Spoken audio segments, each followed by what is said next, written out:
Chris, this is quite shocking. I mean, we hear a lot of arguments from either side of the aisle about, why we should get universal health care, free health care, or Republicans saying, no, that would never work. But when it is personalized in this way, when you think of a child with cystic fibrosis and you think of a government agency, as the government agency in the UK is doing right now, denying that child medication that could potentially save their life because of the cost, that's really chilling no matter what side of the aisle you're on. That's exactly right, Liz, and we've seen this for over 3 years now. Britain's National Health Service has refused to allow the National Health Service to sell or can be to patients, young patients with cystic fibrosis who could benefit from this treatment solely because government bureaucrats think it's too expensive.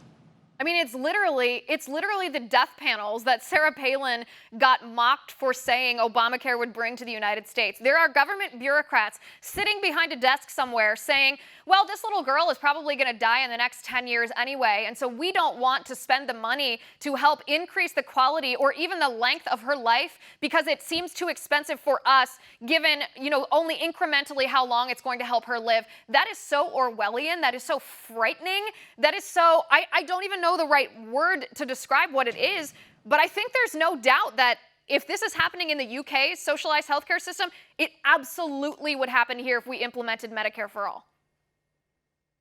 Oh, I can guarantee it, Liz. In fact, one of the witnesses at House Democrats' hearing on single payer last week was Donald Berwick.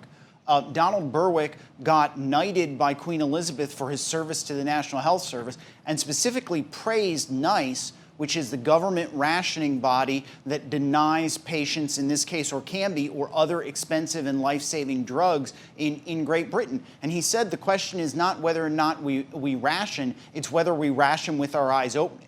That's the kind of people that House Democrats are giving a platform to promote their single-payer agenda.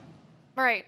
And I hope the American people see this. I mean, that's why we talk about these stories on our show, because it sounds, well and good to hear free health care. Let's make it a universal. It's everyone's basic human right.